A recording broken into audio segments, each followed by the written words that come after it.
ಹಿಂದೆ ಎಲ್ಲ ಸರ್ಕಾರದಲ್ಲೂ ಕೂಡ ನಾಯಿಗಳನ್ನ ಸಾಯಿಸ್ತಿದ್ರು. ಈಗ ನಾಯಿಗಳು ಸಾಯಿಸಬೇಡಿ ಅಂತ ಹೇಳಿದ್ರೆ ನಾಯಿಗಳಿಂದಲೇ ಅಲ್ವಾ ಸರ್ ಎಷ್ಟೋ ಜನ ಮಕ್ಕಳುಗಳು, ಎಷ್ಟೋ ಜನ ಮನುಷ್ಯರುಗಳು, ಎಷ್ಟೋ ಜನ ಸಾಕು ಪ್ರಾಣಿಗಳನ್ನ ನಾಯಿ ಕಚ್ಚಿ ಸಾಯಿಸ್ತಾವೆ.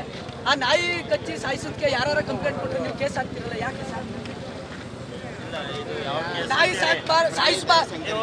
ಒಂದ್ ನಿಮಿಷ ನಾನು ಹೇಳೋದು ಕೇಳಿ. ಹೇಳಿ ಸರ್. ಈಗ ಈ ಒಂದು ಘಟನೆ ಆದ್ಮೇಲೆ ಎಲ್ಲ ಜನ ಸೇರಿದ್ರು.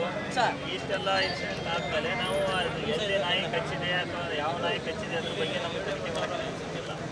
ಮಾಡ್ತೀವಿ, ಡೆಫಿನೆಟ್ ಆಗಿ ನಿಮಗೂ ಕರೆದ ಮಾಹಿತಿ ಕೊಡ್ತೀವಿ. ಏನಾಯ್ತು, ಯಾವ ನಾಯಿ ಕಚ್ಚಿದೆ ಅದ್ರ ಬಗ್ಗೆನೂ ಸಹಿತ ಸಂಬಂಧಪಟ್ಟ ಅದಕ್ಕೆ ಇಲಾಖೆಯವರು ಇರ್ತಾರೆ, ಅವ್ರ ಮೇಲೆ ಕ್ರಮ. ಸರ್ ಈಗ ಅಲ್ಲಿ ಟಿವಿಗಳೇ ನೋಡ್ತಾ ಇದ್ರಿ ನೀವು, ಸಾಕು ನಾಯಿಗಳು ಮನೇಲಿ ಕಟ್ಟಕಂತಿರ್ತಾರೆ, ಅವು ಕಚ್ಚೋದಿಲ್ಲ. ಹೋಗಿ ಬೀದಿ ನಾಯಿಗಳ ಮೇಲೆ ಅವೇ ಮನುಷ್ಯರು ಕಚ್ಚೋದು. ಅದಕ್ಕೆ ಸಾಯಿಸಬಾರ್ದು ಅಂತ ಕಾನೂನು ಏನಿದೆ ಸರ್? ಬೀದಿ ನಾಯಿಗಳು ಸಾಯಿಸಬಾರ್ದು ಅಂತ ಕಾನೂನು ಏನಿದೆ? ಆ ತರ ಕಾನೂನಲ್ಲಿದ್ರೆ ನೀವು ಕಾನೂನು ಉತ್ತರ ಮಾಡಿ. ನೀವು ನಾಯಿ ಸಾಯಿಸಕ್ಕೆ ಒಂದು ಫಾರಂ ಮಾಡಿ ಅದಕ್ಕೆ ನೇಮಕ ಮಾಡಿ ಅದಕ್ಕೆ ಏನ್ ಬೇಕು ಸರ್ಕಾರದಿಂದ ಸವಲತ್ತು ಕೊಡಿ ಸರ್ ಅಷ್ಟೇ. ಅದು ಸಾಕಕ್ಕೆ ನೀವು ಸವಲತ್ತು ಕೊಡಿ, ಸಾಕಿ ಸರ್ ನಾಯಿಗಳ. ಅಲ್ಲ ಸರ್, ಈಗ ನಾಯಿ ಕಚ್ಬಿಟ್ಟು ಮಗ ಸಾಯಿಸ್ಬಿಟ್ರೆ ಪರಿಹಾರ ಕೊಡೋದೇ ಮುಖ್ಯ ಅಲ್ಲ, ಮುಖ್ಯ ಅಲ್ಲ ಸರ್. ಅದಕ್ಕೆ